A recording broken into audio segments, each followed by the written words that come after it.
I think really it's a movie about escape. It's a movie about what the lengths we're willing to go to in our minds to deal with a situation. And I think that in the case of Sucker Punch, it's also a story of redemption. It's a story of a girl who, in finding that redemption, also finds an escape that is that's satisfying for her.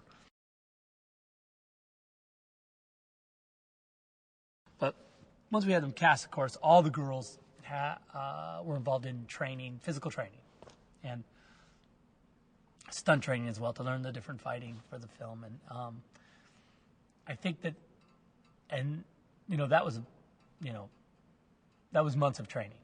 And I think the really interesting thing that happened was that because the girls spent so much time suffering together, and because they spent so much time kind of trying to know what the movie was going to be and what it was going to be about, and by the time we got to Canada, to Vancouver, and by the time we got to actually talking about what the film was, they had already bonded with each other in a way that was consistent with what the movie was going to be.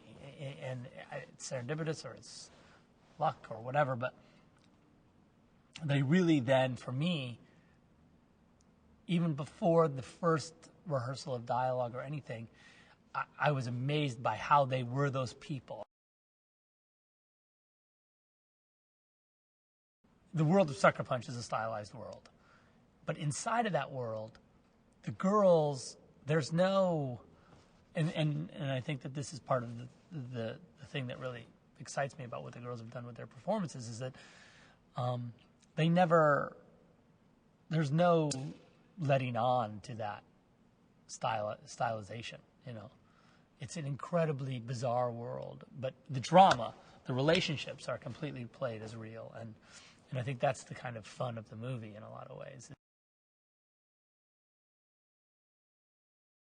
One of those things that I swear to God, that you try not to think about too consciously. I kind of notice the things after.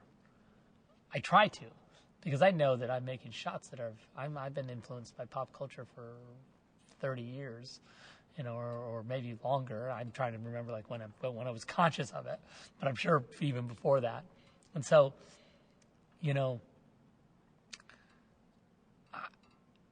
but I'm very aware of it when I see it, because that's kind of how I watch movies, And I think that there's no way to get away from the iconology of movies, and I embrace it and enjoy it. I feel like those shots and images are strong for a reason, and when you see them pop up in your movie, you have to sort of bow to them and say, yeah, that's that.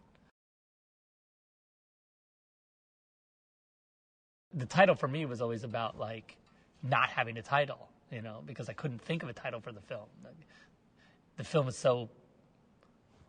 it's so real but symbolic and all over the place, and has all these different sort of conceptual things running through it, that Sucker Punch to me was really, in the end, a thing that it was, but it wasn't.